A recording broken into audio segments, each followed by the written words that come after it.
Radio Recipe Show! Good day, listeners! Welcome back to another engaging episode of Radio Recipe Show! I'm your host again, Attorney Lane, for today's episode, and today we're delving into a topic that's as controversial as it is popular: the world of online gambling. So today we're specifically focusing on online casinos and e-sabong. Joining me today are two of our distinguished attorneys, Attorney Nikki and Attorney Gonzalo.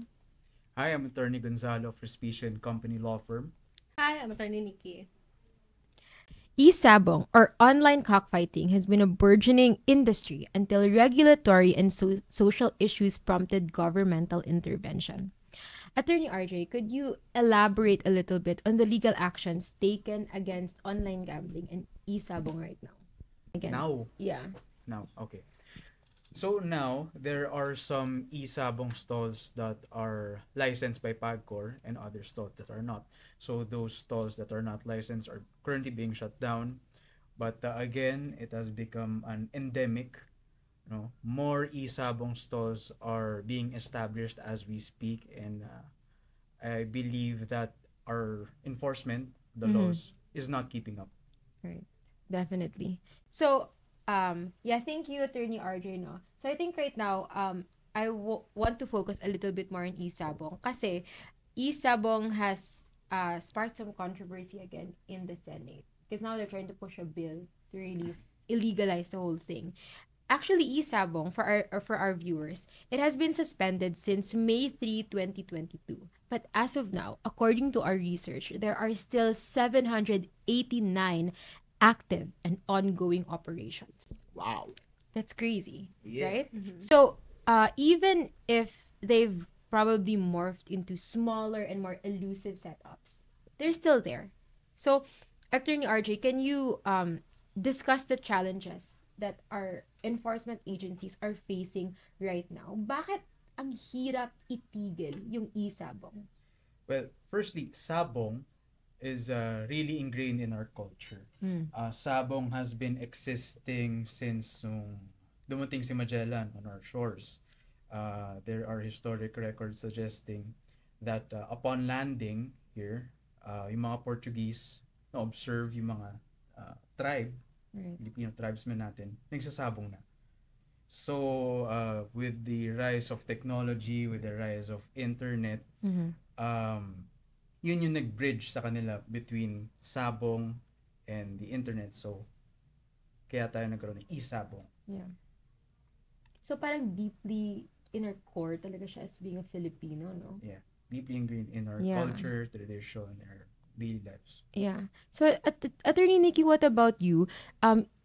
Given the foregoing, what does the community play in these scenarios now?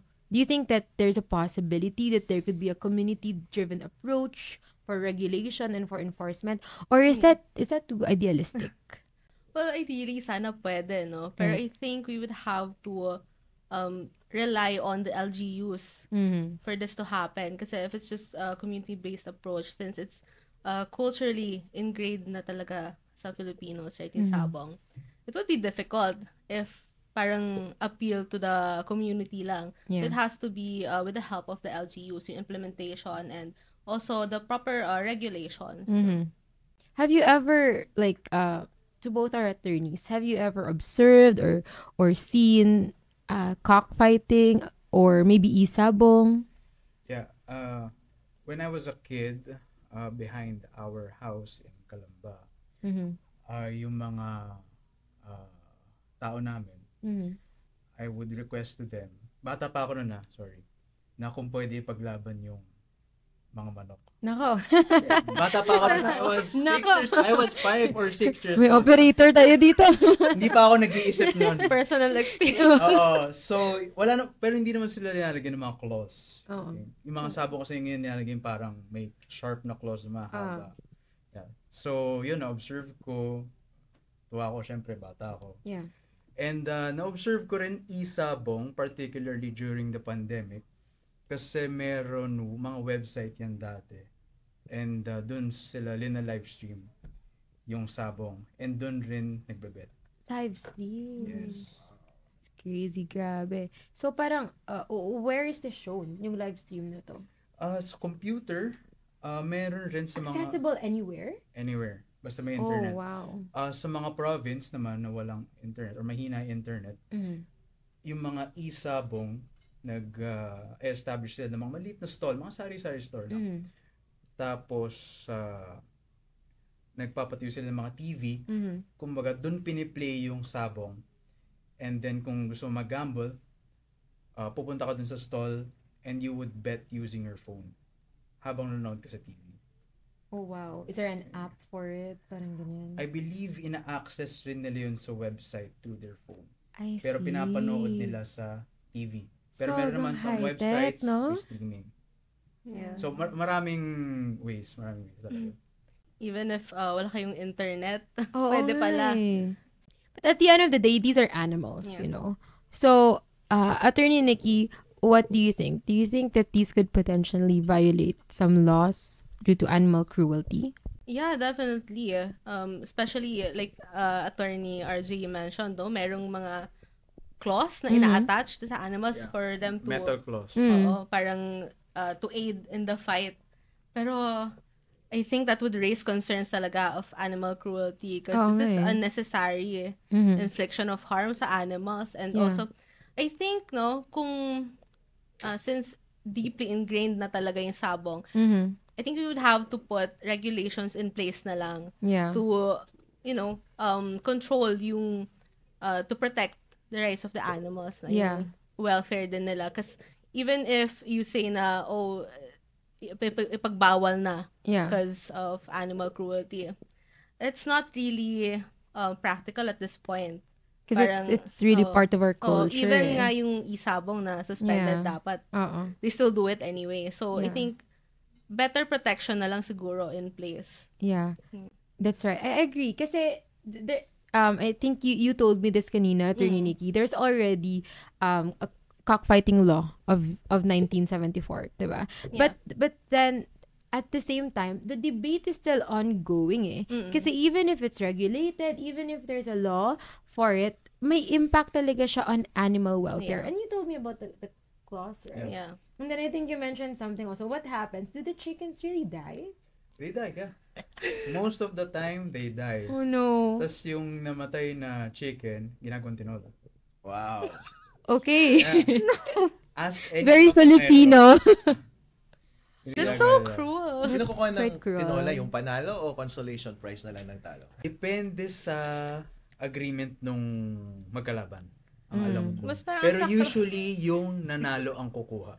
Oh, wow. Inalagaan mo. Tapos, So, talo ka na nga sa pustahan, talo ka sa bungan, Tayo ka pa sa ulam. talo ka dalawa sa ko ulam. sa ulam. Exactly. Right? Sarap pa, ikaw panalo ka na, may pera ka pa. May ulam pa pa. yung May ulam ulam ka mo, pa. may ulam ka pa. Masarap pa ulam mo. No. Grabe. Kawawa Crazy. naman yung talo. Kahit nasa kanya mapunta yung chicken niya. Oo nga eh. Grabe. Sa ganyang inalagaan niya. Binugabugaan niya yun ng usok. Oo. But you know, in the province, growing up in the province, I haven't really seen cockfighting firsthand, but I did see how they would take care of the chickens. Yeah. Yung parang Yeah. aso siya. Kasi gusto nila manalo. Yeah. Yeah. It's true. I mean, I don't know. May meme nga dyan. Oo. Yung parang yung mga tatay, mas alaga daw nila yung mga nila, manok na pangsabong. Oo, grabe. And then there's a lot of, that one I seen. And daming sponsors nun, nung sabong. Yes. Oo, It's a and daming very, very big sponsors. business. Chicken feed, Profitable talaga. yung mga vitamins Yeah. nila. And the land Yeah. also that it yeah. takes, diba? Sobrang lawak. Then each of those chickens have parang their own tent. Right? Yeah. Grabe. I've seen those. It's like a farm. Investment siya, Yeah, no? oo. Cockpit. Yeah, of its Cockpit own. arena. Cockpit arena. Cockpit arena. Grabe. So I guess up until the foreseeable future, it's gonna be an ongoing debate talaga. Yung animal cruelty. Definitely. It's a big business Yeah. It's a big business that's already established. Yeah, and it brings in economic benefits. Yes. That's right. Yeah. Okay, so let's explore more on online gambling. How about you? Have you ever tried online casinos? No. Me personally, no. Pero naka-watch na ako sa mga friends ko. Mm. And sobrang, yung barrier of entry talaga sa online gambling is sobrang baba. Yeah. As in, Whoa. ito, hindi to hyperbole ah. Mm. Within 5 minutes, I could go through my phone and access GCash Mm-hmm. and kaya ko mag-online baccarat. Within 5 Yeah. minutes. Wow. That's true. I actually tried Mm-hmm. yung, just to see how you can, get in there sa online casino. And wala silang hihingi na any verification. They really just base it off of your GCash profile. Mm-hmm. So, kung ano yung verification ni GCash, yun na yun. Parang if you're of legal age based on your GCash profile, Yeah. you can get in. Right. Talaga. Yeah, and easy na rin to load. Parang they have an option to cash in Mm-hmm. through your GCash. So, it's very accessible. It's like 1, 2, 3. Yeah. Gamble. Wow. And just for our viewers, yung regulations surrounding this, it's really weird. Or it's something else, basically. Just to give you a little bit of background, in 2017, EO number 13 was written into law, and the purpose of it was to strengthen the fight against illegal gambling. So, yung pertinent section dito is yung section 3. Kasi, it classifies online gambling. And it is stated that it is legal for Filipino residents to participate in regulated offshore sites. Pero, illegal yung domestic operators to offer online gambling to Filipino residents. So, you can see here a lot of operators based in the Philippines or licensed in the Philippines. They're operating here, but they're not allowed actually to offer it to you. So if you want to do online gambling as a Filipino resident, you can, but you have to choose sites that are foreign based. So you see that it's a little bit Really weird. Weird siya na kind of regulation, because I think it also entails things like safety, diba, of like choosing foreign operations, AMLA, everything else. Yeah. A lot of complications there. But Attorney RJ, considering the accessibility and popularity of online casinos, either way, what are the ethical considerations we need to address here? Ethical, definitely addiction. Yeah. Gambling addiction, from my experience as a legal officer of a rehabilitation center, it is one of the hardest addictions to cure. Yung gambling? Yes. Wow. It Okay. is even harder than some drugs. Whoa. Yes. Bakit kaya? Because it is very, very, very accessible. Yeah, may story ako one time, our patient, gambling addiction, pinasok sa amin. Ang nangyari sa kanya, pumunta siya sa casino, nakakotse. Okay. Umuwi siya nakabus. Whoa! Yes. Ginamble niya pati yung car niya? Yes. Sa Las Vegas, normal na yung ibebet mo, yung chip, Oh. isang bahay, isang kotse. No. Meron rin dito sa Philippines. Yeah. And now it's more accessible. Yeah. Yeah. Kasi Yes. online na siya. That's Hindi mo Crazy. kailangan umalis sa kama mo para makapag-gamble. Literally, when you wake up, open online baccarat, Yeah. online blackjack, gamble. Yeah. Yeah. But even, correct me if I'm wrong, but even Pagcor, it has its own casinos, right? I think Casino Filipina is Pagcor's boss, diba? It should have the monopoly of all gambling in the Philippines. That's the idea. Yeah. That's why. All of this are exceptions, yung mga discuss natin. Yeah. All of these are exceptions. Oh, so like, I think it's so hard to eliminate because there are economic benefits Yeah. being derived from it. So, I guess my next question, Attorney Nikki, is how do you balance the economic benefits and the potential addiction and the financial distress that comes with it? Right now, I'm asking, regardless if it's online or not. Okay. Yeah, as with anything naman, no, yun nga, like you said, there has to be balance. Kasi hindi naman siya pwedeng i-outlaw na lang all of it, no?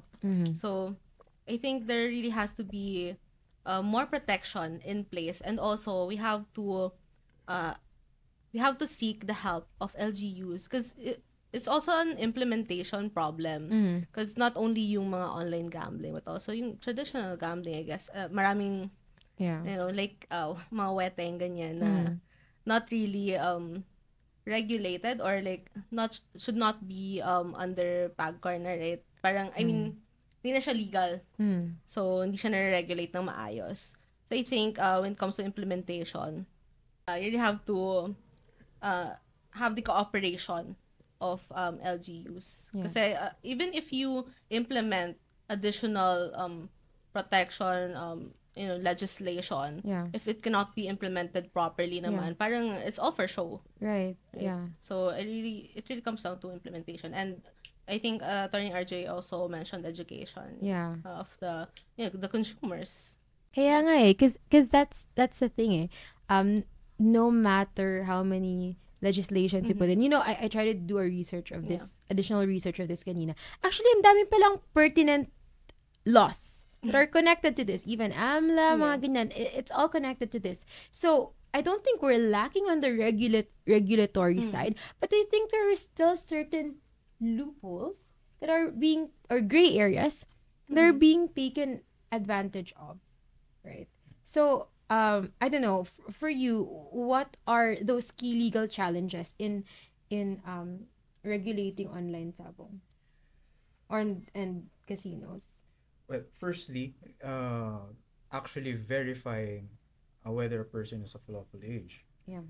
Yeah. So, in online gambling, you have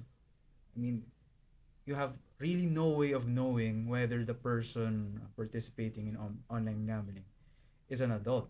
Right. Unlike in physical casinos or establishments with gambling, you can verify Yeah. whether a person is of lawful age. For fun, just for fun, a question for fun. If you are going to design your own casino game or sabong application, anong magiging tema and features nito? Alam mo sa GCash, yung para ma-verify yung account mo. Kailangan mo mag-selfie na kasamang valid ID. Yun ang gagawin ko dun sa app. Yeah. Kasi hindi siya yung the best verification method. Pero I think it's sufficient. Yeah. What about you, Attorney Nikki? Yeah, I think very important nga yung verification because sa traditional casinos, right, they can card you. Yeah. So, dapat online na mas accessible. Dapat medyo mas stringent yung regulation nila, yung policy nila for you to be able to start gambling. And also, other than that, I think another feature that can be useful is if magkaroon ng parameters for, parang if maging harmful na or like risky na masyado yung betting mo, yung whatever, yung session mo for that time, merong warning. That can be, syempre hindi yung gagawin ng operators. Yeah. So, it should be parang put into policy na lang. So, i-require sila. Yeah. So, just for, parang yung mga cigarette packs, meron siyang warning labels, right? Something like that. Right. Pero online. Like, while you're gaming. Just with the overall, considering the overall topic or the matter, what's your take on this? Kasi ako, ang hirap talaga niyang i-discuss in a legal sense. Because no matter where I look, I read the opinions of our senators, I read the opinions of jurists, and it really boils down to ethical considerations. It's really ethics. They're gonna regulate, it's because of ethical considerations. Parang ganyan. Like implementing good values, something like that. For me, ang hirap kasi to talk about this in a purely legal matter. Kasi if you get addicted, for example, it doesn't just become a legal matter. It becomes like a medical matter, like what you said. Health issue na siya. And then there's animal cruelty also. Para ang hirap na to talk purely legalistic about this. I do agree that the regulations need to be improved, but at the same time, there's a part of me that says, I don't think it is a purely legal matter. Of course. Yeah. I feel like parang some of it is medical also. Yeah. Some of it stems from really education talaga. gambling awareness. I think sorry. Yeah, I think ito yung origin ng online gambling mga pogo na yan dito sa Philippines. I remember before mga 2010s may kasama ako yung girlfriend ko noon. And pumunta kami sa Santa Ana, Cagayan. Taga Isabela ako. So punta kami sa Santa Ana, Cagayan, Harold, saan yung magandang bakasyon nandito? Alright, tara Santa Ana para masarap pa yung ganyan. I remember before that, I had gone there already. Sinama ako ng papa ko, pero many years before that. And parang ang pagkakwento, tinatawag yun as economic center. So pumunta kami doon, pagpunta kami doon, parang economic zone, right? Parang economic zone dito. Alright, Santa Ana, Freeport. Alright, pagpunta mo doon, walang laman. Pagpunta mo walang laman. At the time, bata. And then, nung pumunta kami ng girlfriend ko noon, pagpunta ko, wala pa rin laman. Pero may isang hotel doon na malaki. And ini-intend niya mag-serve, siguro mga around 4 stars. Pero nung pagpunta namin doon, yung quality of service, mga 3 stars na lang. Kasi hindi talaga siya pinupuntahan ng mga tao. And ang mga pumupunta doon na standard na mga tourist ay mga galing sa China. So you would think, oh my gosh, ba't hindi Filipino? Ba't hindi ito yung normal na tourist spot na Filipino yung pupunta? And then mga China yung nakatira dito and they would fly in using chartered planes kasi may private airport doon. And then kita namin, alright, sige, tinry na lang namin i-enjoy. And then nag-boat tour na lang kami. And then may casino din yon. So pumunta ako sa casino. Naglakad ako, pumunta ako sa casino. Ang tangkad ng gwardiya. Pagpasok ko sa loob na ganyan, lahat, bago pala ako pumasok, iba na yung tingin sa akin ng mga gwardiya tinitingnan. Of course, bawal nila akong pagbawalan kasi syempre guest ako, right? Pagpasok ko sa loob, lahat ng mga nasa loob ganun, no? Gumanon sa akin, tumingin sa akin na ganun. Ang itsura ng mga tao sa loob ay lahat puro Chinese na nakatelepono. And then, yung mga nagdi-deal ay mga Pilipina na naka-video. So virtual, Wow. Yes. So virtual yung gambling setup nila. So umalis ako doon, alright, that was strange. So I started practice 2016. So that was several years after that experience. And then maraming mga tao na pupunta sa akin, alright Harold, meron kayong legal framework by which pwede akong mag-set up ng gambling company sa Philippines. What? Meron lang kaming PAGCOR dito. Kung gusto mo talagang dapat sobrang laki ka and then license ka ng PAGCOR. No, Harold. Merong tinatawag na offshore license. What? Galing sa CEZA, Cagayan Economic Zone Authority. Alright. Tinook up ko yung economic zone.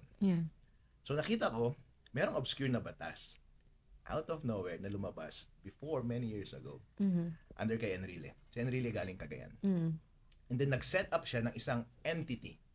Hindi public entity, hindi government entity, but a private entity. Sa mawalang question. And then tong entity na to is yung authority niya ay mag-issue ng offshore gambling license. Walang may alam ng bagay na yon. Hindi mo alam kung saan nila nakuha yung idea na yon. Grabe. Pero somehow, merong isang private na entity na mag-i-issue ng offshore gambling license. I think it's the same as the CEZA.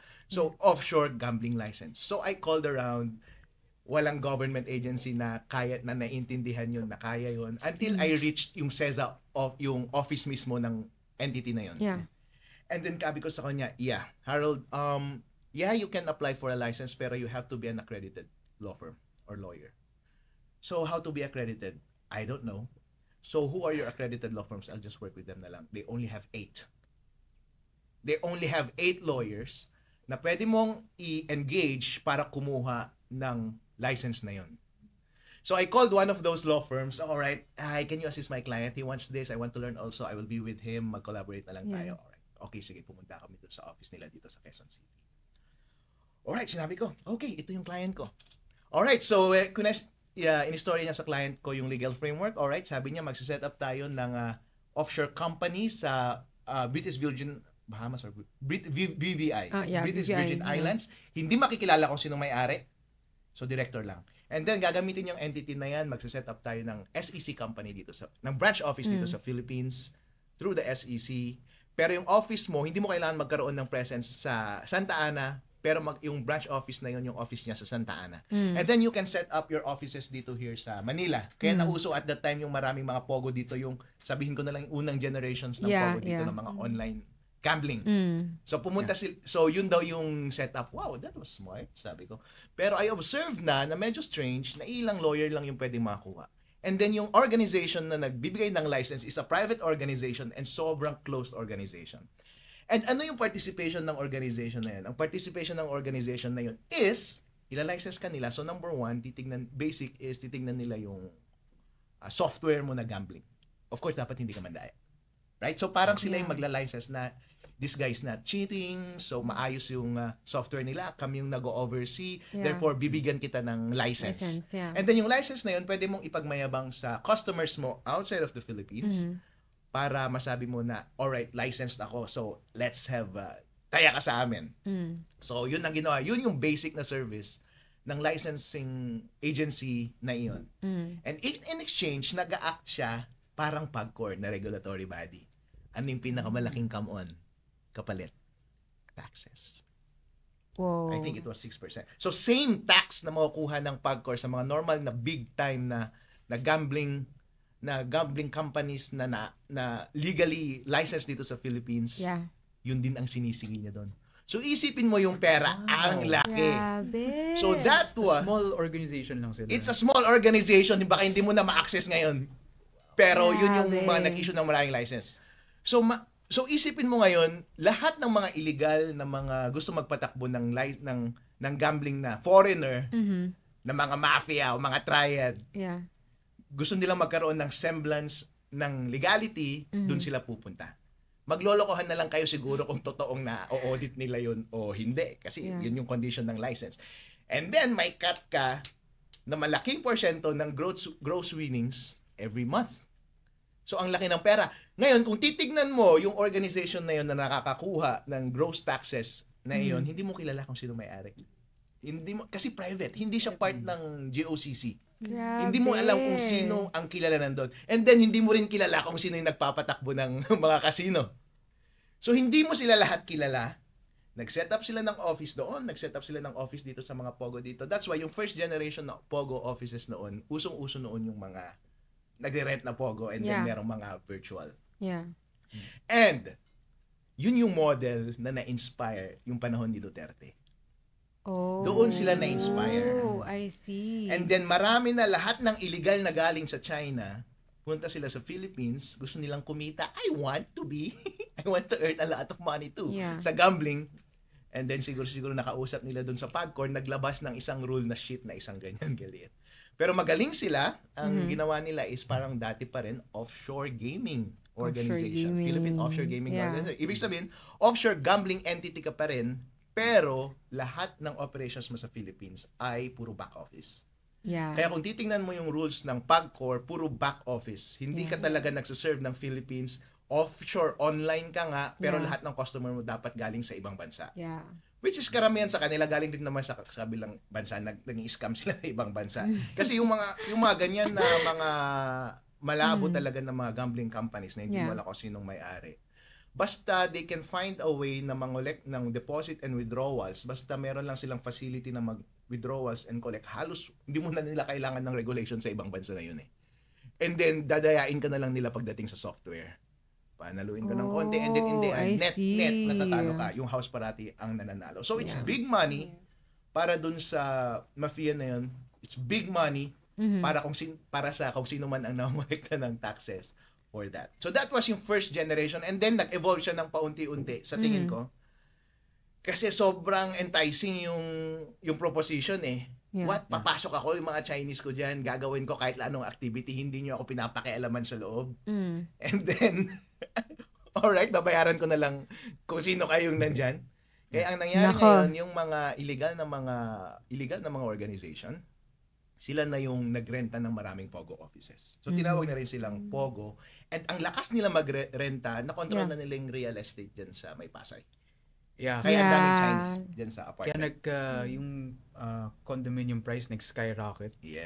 Kasi 30 units binibili lang, 20 units. I have friends in Alveo and Ayala Land. Grabe talaga yung mga Chinese. Ang swerte mo, kung meron ka pang building sa may Baclaran, banda na yun, bibili nila yung buong building mo. Ang bilis 30 million. Diyan sa may Podium before, during the pandemic, active pa rin sila. I think mas gumarbo sila during pandemic kasi lahat ng tao puro nag-i-internet na. Nagrenta sila ng 300 million. Walang question. 300 million kaagad. Bigay sa'yo, syempre, walang question. Pera yan. Nagbibigay sila ng pera eh. And then, puro illegal pa lang nangyayari. And just about that time, dun din, ito, conspiracy theory ko na to. Just about that time, dun na rin nag-emerge lahat ng mga scam na nangyayari. Naging sophisticated sila, nagkaroon na ng access ng private information natin kasi may access din sila sa government. And it was also during that time na ang lakas natin magbigay ng private information because sa lockdown, and then iba-iba na lahat, magaling na sila. And then somehow, yung mga news ngayon, they confirm na, oh my gosh, ganito nangyari. Yung loob pala ng Pogo ginagawa, parang mga keyboard warriors para yun ng mga nang-i-scam. Ang dami nilang ina-scam at the time. And then iba-iba yung style nila ng pag-i-scam. And yun na ang nangyari ngayon sa Pogo ngayon. Hindi mo na ma-deny ngayon na ang mga Pogo hubs na yan, net effect, puro sila illegal. And nagsimula sila dahil merong pinabayaan sila ng politicians, part ng government. Naging clever sila. Kikita ako sa ganito, akala nila sila lang kikita.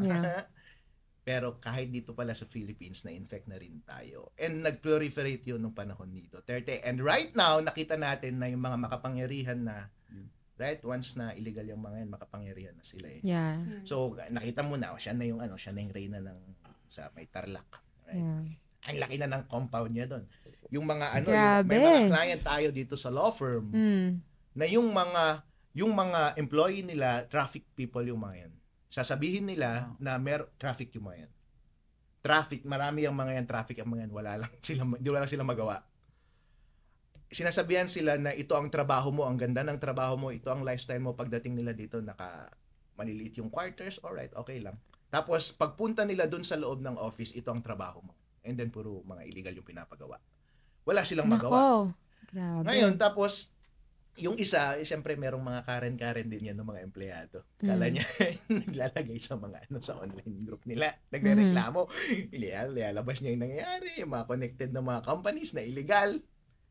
Patay kapag ginawa mo. Ang ginawa dun sa client na yun ay kumuha sila ng mga police tsaka NBI yata. Police or NBI. Rename nila ng grenade tsaka firearms possession. Dalawang case. Yung isang case ay frame up din yung isang case. Grabe. 2 separate instances. Hindi na sila masaya sa isa. Ginawa pa nila ulit yung isa para doble. Drugs. Yeah, so ginawa nila, planted lahat yung mga yon. Ito yung tipong tao na once ginawa niya yun, hindi siya makaalis. Tumalon pa siya sa bintana niya, napilayan siya dun sa bubong sa second floor. Grabe, that's crazy. Kaya hindi ako nagtataka sa mga news ngayon na merong mga kung ano-anong nangyayari sa loob. I think yung the worst na you can imagine na nangyayari sa loob, kahit murder siguro, lahat ginagawa nila. Kaya nagkaroon din, may mga kakilala din ako ng mga lawyers during that time, pag nagkakwentuhan, na ang laki ng kita niya kasi Chinese, kidnap Chinese. Tapos bayaran 10 million. Tapos hindi na grabe, yun yung mga nangyayari. So ngayon, meron silang sariling mundo. Sila, gumagawa sila ng meron own compound, may sarili silang mundo, illegal ginagawa nila with impunity, walang kumukonfronta sa kanila.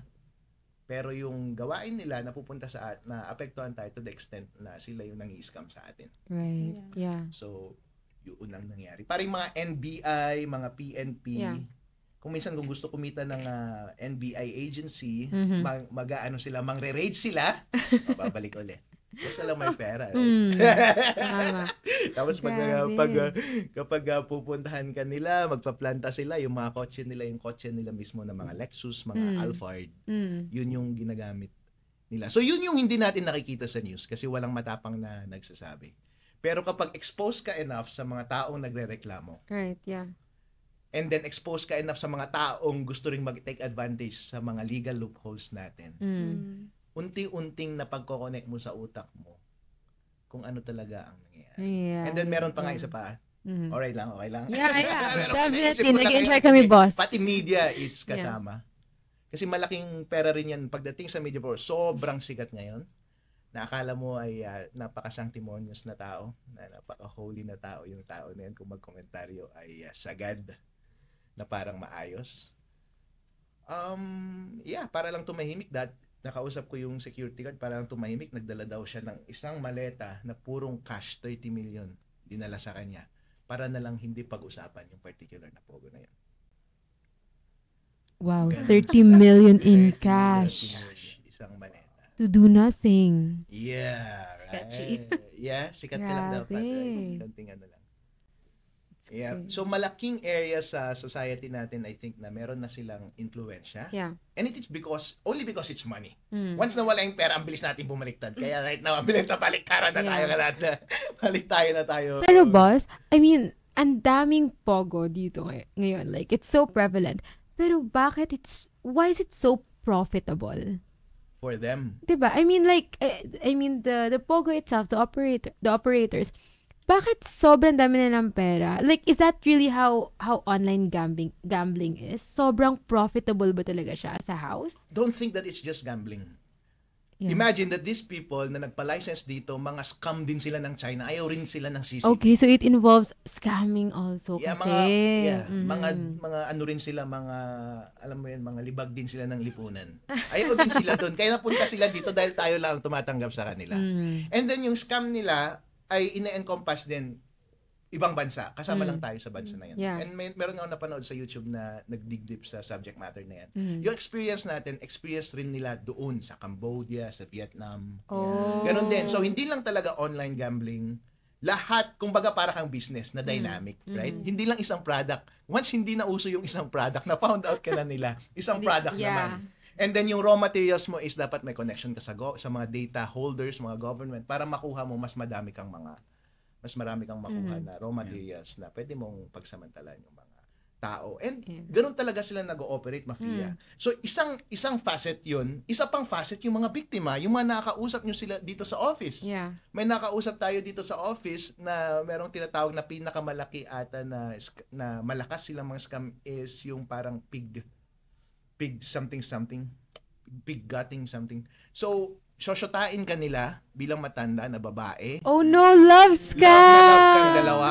Yeah. In the course of many months or years. And then, isang bagsakan, ibibigay mo lahat ng pagmamayari mo sa kanila. Nako. And it happens. It happens all the time. And imagine mo pa lang, dito sa mga nabibiktima dito, kawawang matanda, 1.8 million na daw binigay niya. Pero kahit sabihin kong scam, nakikipag-reason pa rin siya sa akin dahil boyfriend ko na to ng 2 years. Nagpapadala din siya na sa akin ng pera, 5,000. Ganon ka-established. Ganon ka-established yung industry para magkaroon sila ng ganong patience. Hindi siya yung normal na scam na, okay, maliit lang investment ko, tapos takbo ka agad ako. Right. No. Entrenched ako sa industry na to, malalim yung foundation ko, kaya akong magtiis ng 2 years para in the end, scam kita.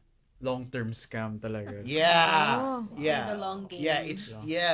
So, hindi natin masyadong napapansin from the surface na grabe talaga yung underbelly ng society natin, na ang laki ang pera na nandoon, garapalan sa pagkuha ng pera, and masaya sila doon. Yeah. So, boss, is that at least a little bit of good news na hindi tayo yung target market nila? Supposedly. Target market ka. Hindi ka lang nabibiktima. Hindi ka na. Kasi nare-receive mo yung text, bro. That's right. Bakit nakuha yung pangalan mo, right? Oo. Yeah. And your email. Lahat ng info mo. Walang tao na napansin mo dito sa Philippines, foreign man or local, na hindi naging target or naka-experience ng attempt na ma-scam. Wala. Yeah. So imagine mo and then isipin mo yung ilan ang kakilala mo na na-scam mismo successfully. And then yung rate ng success nila. And then how much ang nawala nila. And then i-quantify mo yan kung gaano kalaki ang kinikita nila. Grabe. Yeah. That's crazy. I think evolution na. Oo nga eh. And parang they know these information about you. That's why it's so easy. Kasi I have a friend, he owns his business, boss. Tapos parang I read that it's very common pala.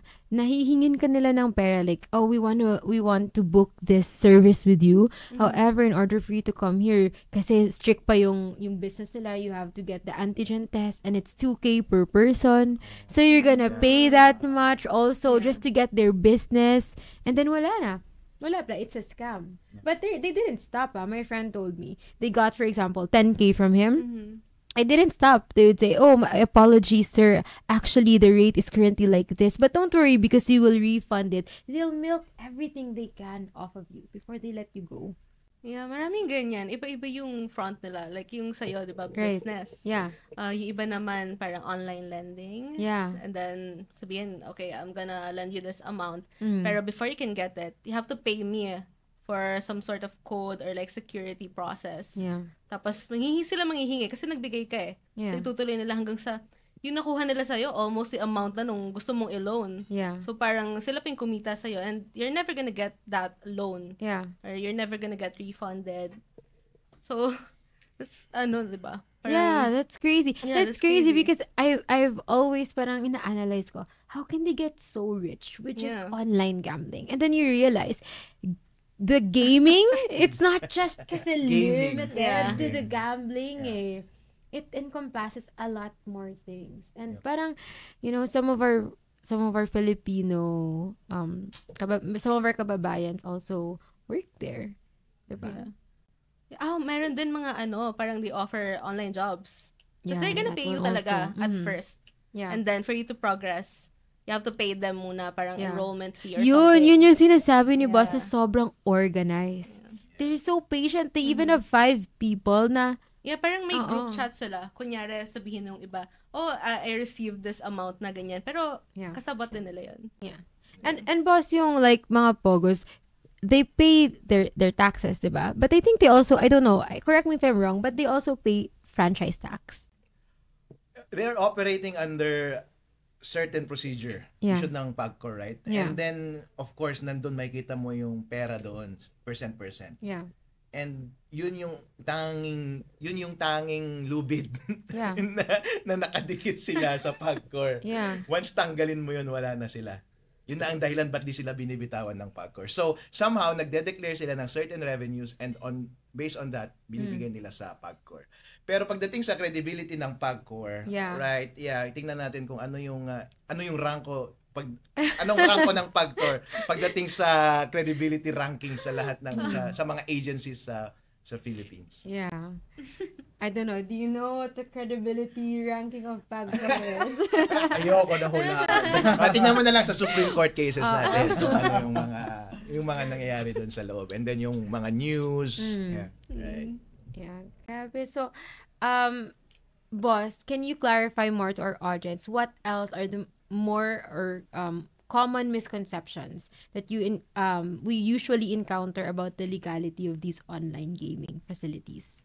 Well, I think fundamentally they are illegal. Yeah. Kung titingnan mo yung legal framework by which they're operating, it's very limited. Yeah. You set up an offshore online gambling facility in the Philippines not to operate the main operations, meaning yung shuffling ng cards, Yeah. but the back office operations like a support, Yeah. like support for Like deposits. call and- centers, parang. Yeah, Sabihin. ganun lang kalimited. And I doubt na ganun yung activity na ginagawa Yeah. nila dito sa Philippines. So if one wants to presume na illegal tong mga to, yeah, you're in a safe place, Yeah. safe space. And it's difficult for anyone to defend yung legal standing ng mga organizations na ito. Ang hirap. Kasi you'll have to cite that specific provision in the rules and then you'll have to demonstrate yung actual operations nila sa Philippines that they comply sa rules na yun. And hindi nila kayang gawin yung pangalawa. Yeah. Crazy. And I heard something kanina from Attorney Gonzalo na parang it piqued my interest. Attorney, how do you envision the role of public education is? Or maybe education in general? What can it do in shaping a more ethically aware gambling or gaming culture in the Philippines? Specifically, more on gambling awareness, that teaching the young generation, bata pa sila, elementary, that there are things that can be addicting Yeah. and can harm you in the long run. So, bringing up gambling addiction, alcohol addiction, or any type of addiction for that matter. So, more on education talaga. We start them when they're young. Yeah. And I think parang identifying scams also, no? Yeah. Parang it should, I mean, banks are doing their role. I see it. They're trying, diba? Don't give your OTPs. Yeah. Yan. Out of 10 scam text, isa doon, tapos magsisend ng isang beses yung bank. Oo. Alright, warning. Okay.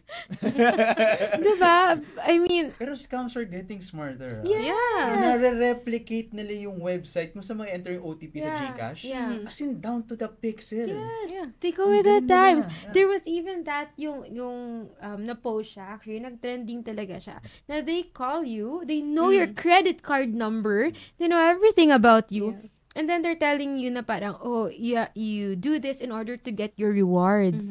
And you do, actually. That's how they scam you. Very convincing talaga. And meron pang isang instance, hindi ko alam kung na-spoof nila to na kailangan mo ng technical know-how para gawin ito or special access sa telecommunications. Pero yung 117 or 177 na police, diniscontinue yan, right? Yes. Yeah. And then, nakuha ng scammer kasi may tumawag sa akin na client na sabi niya, Harold, may tumawag sa akin na 117 na ibigay ko ng 150,000 pesos ko. Sinabi nila sa akin, sinabi nila sa akin na nakaamla daw yung bank account ko, kailangan kong buksan, NBI daw sila, active nilang tinitignan ngayon dahil kung hindi, arestuhin nila ako. And then, ginaid pa nila ako na paano i-transfer yung 150, mag-test transfer ako sa kanila ng 150,000 pesos. Test transfer. Yeah. So, yung 117, hindi ko alam kung technical spoofing, kung yung 117, baka binago lang nila yung pangalan nila sa Viber and then 117 lumabas. Pero somehow, hindi mo naman contact, pero lumabas yung 117, baka spoofing yung ginawa, and I don't know kung kailangan mo ng special skills or connection or access sa telecommunication organizations para magawa yun. If it is the latter, na kailangan mo ng technical spoofing, wow, grabe yung access ninyo. Yeah. Ang lalim nyo. Grabe. I mean, they're so advanced.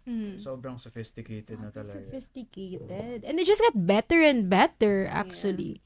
The more that technology improves, the more that they improve as well. Yeah, they can adapt. They can adapt. Yeah, and they adapt faster than our laws, diba? They Parang even adapt. every other month may bagong scam, modus, diba? right? Oo.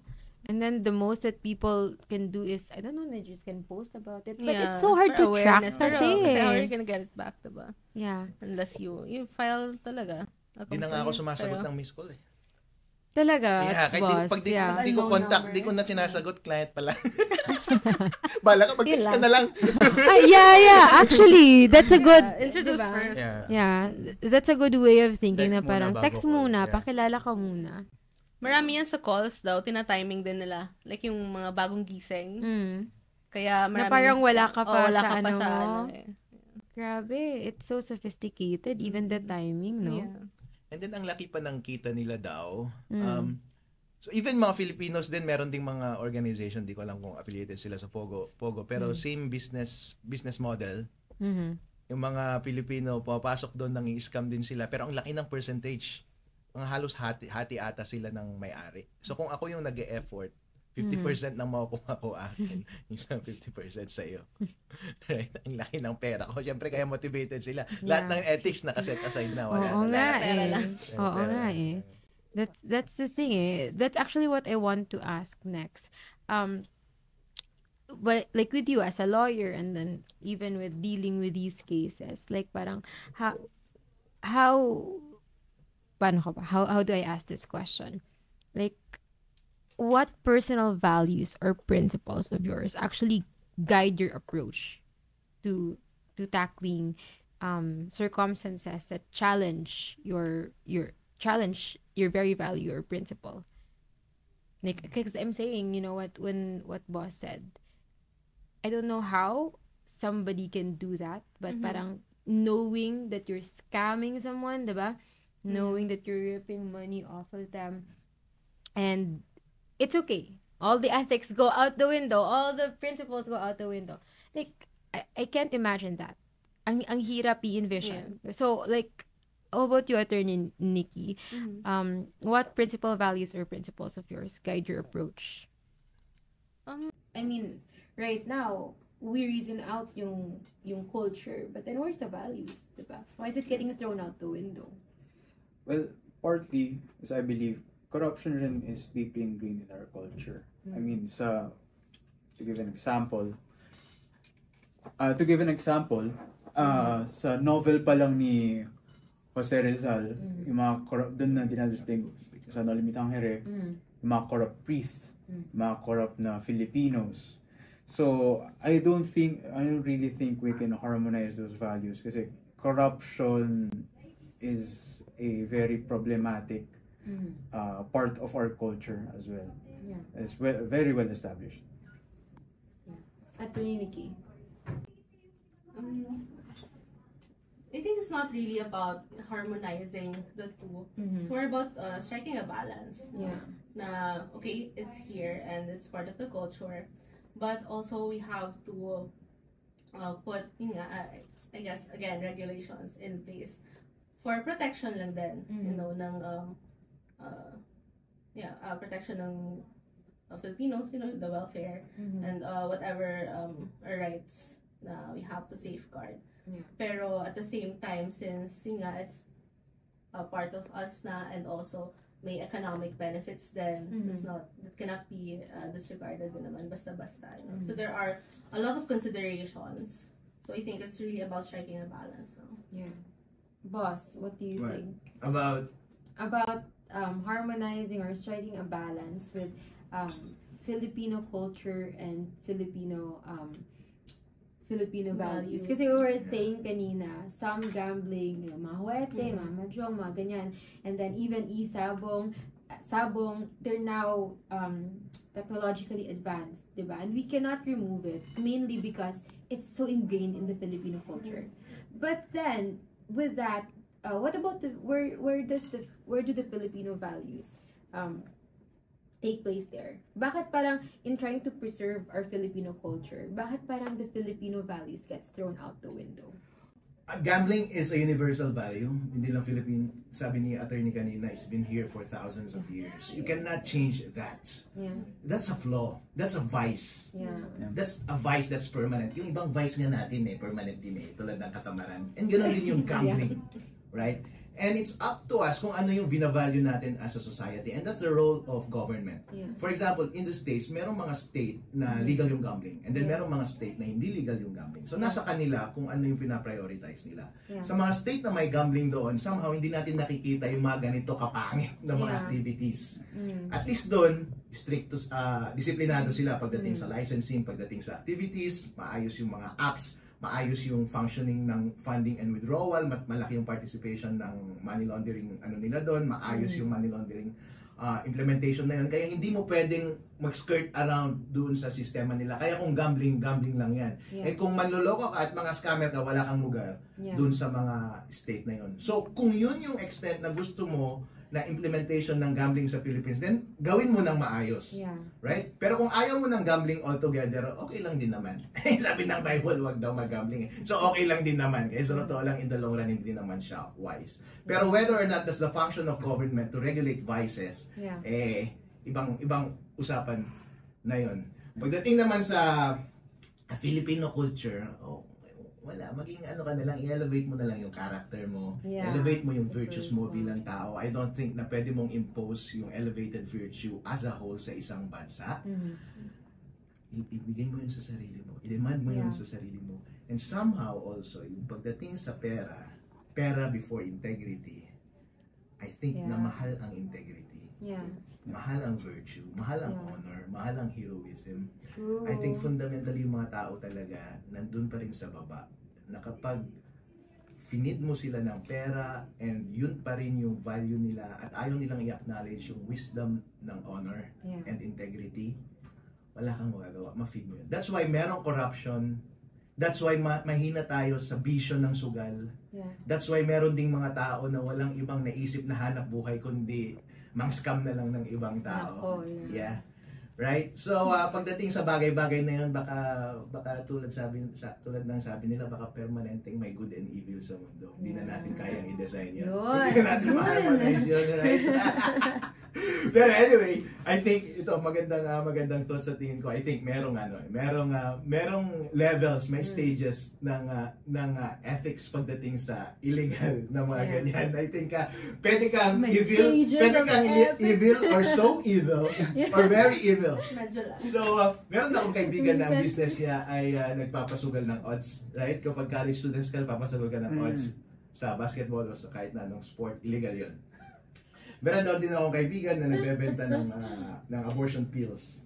Yeah. Right? Illegal 'yon. Pero wala akong kaibigan na nang-i-scam ng tao. So, ang justification ng kaibigan kong isa, nagbebenta siyang gano'n, alright, basta okay, wala naman ako.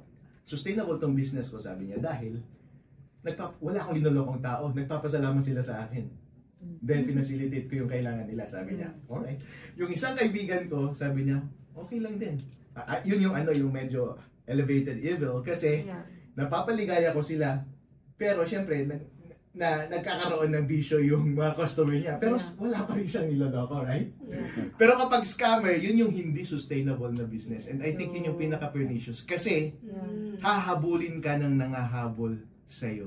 And once nangahabol yung tao sa'yo, kailangan mong kontrahin, merong force parati na naglalaban, and lahat ng mga consequential na illegal nangyayari na, like patayan, trafficking, bugbugan, lahat na sumusunod dahil inumpisahan mo ng isang bagay na hindi ma-reconcile between the two parties. Yung nagpaabot, ma-reconcile yun, okay, period, tapos na tayo.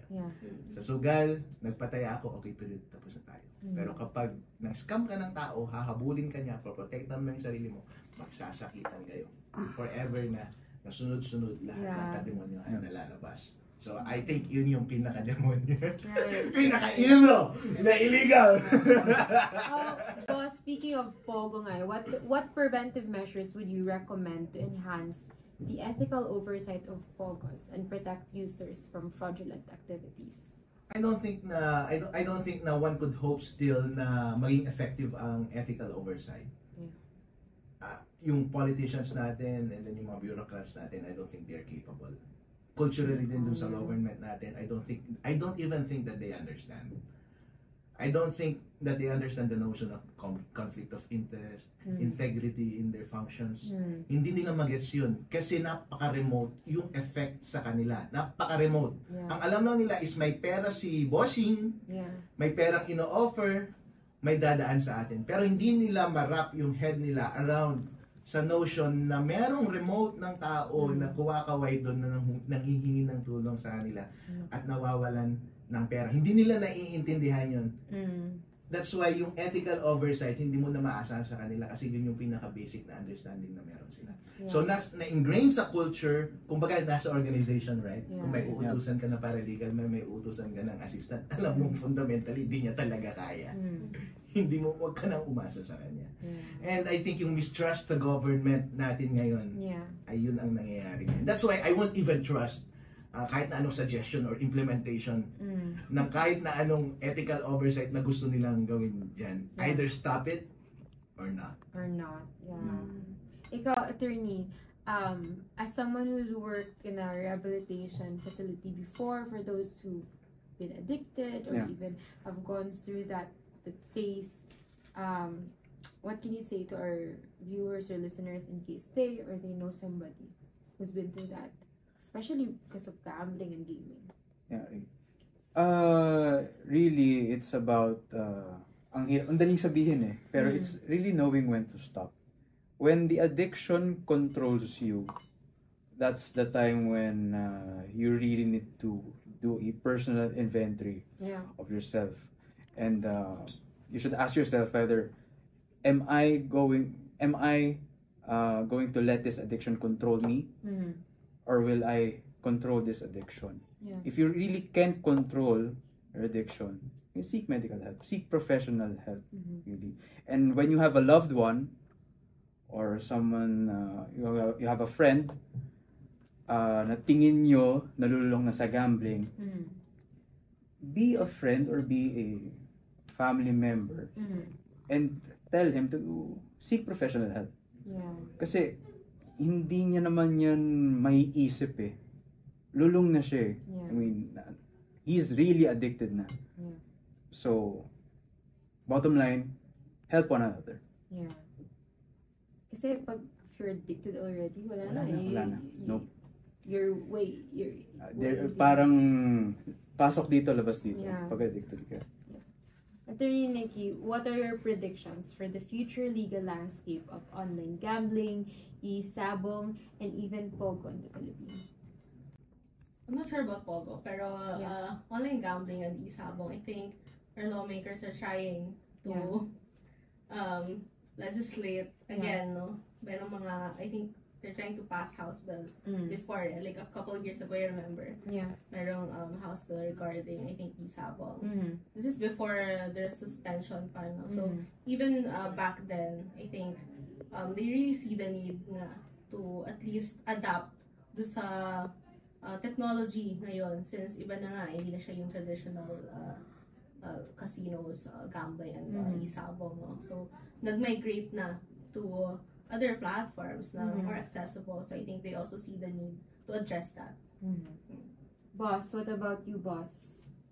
Short basically, for our last question, boss, what's your prediction for the future legal landscape of online gambling, numbers games, e-sabongs, and even Pogo in the Philippines? Right, it depends sa administration. So, depende sa kung gusto nilang pagbigyan o hindi. And somehow, I think nung dumating si Duterte, nakakita siya ng maraming pera and lahat ng mga kasama niya. Wow, pera! Tapos dami nilang parkada, mga Chinese na mga illegal. Ito, pera! Ito, may paraan tayo. May model si Enrile dito kung paano kumita ng pera. Ito ang gawin natin, gayahin natin. Walang president ito sa ibang bansa. Pero gawin natin sa Philippines. Somehow, gumagana doon. Gawin natin ito. So, ginawa nila. Yun ang gusto nilang gawin eh. Yung mga Pogo na yan eh, parang sarili na silang entity, para silang sariling sovereign yung mga yan. Kahit mga police, NBI, hindi makapasok yan. Yeah. So anyway, yun yung gusto niya. Before Duterte, syempre, hindi naman nila naisip yun. Ayaw nilang gumawa ng kalokohan na yun. Eh, hindi nila ginawa. Depende ulit kung ano yung administration na to ba gusto niyang i-correct. Yung susunod na administration, baka depende rin sa kanila kung anong gusto nilang gawin. Pero ang constant lang ay pabago-bago at yung culture ng government sa Philippines. So, I would not expect na merong significant change or kahit semi-permanent change dito sa Philippines until yung fundamental psyche ng running of ng governance natin sa Philippines, public governance, ay magbago or maging mature ng kaunti. Attorney Gonzalo, Attorney Nikki, and Boss, thank you for sharing your invaluable insights and expertise with us today. To our listeners, wow, we've navigated through very complex terrains of e-sabong, Pogos, online casinos, and we discussed not only the legal frameworks, but also the ethical considerations and societal impacts. Thank you once again to our guests for their perspectives, attorneys. And to you, our listeners, for joining us. Remember, our goal for this discussion here at Radio Respi Show is not only to inform, but also to provoke thought and, if need be, inspire action. Let's continue to advocate for changes that uplift, protect, and empower. Until next time, keep learning and stay legally enlightened. Once again, this is Radio Respi Show! Nice one, girls and boys! Yeah! Radio Respi Show!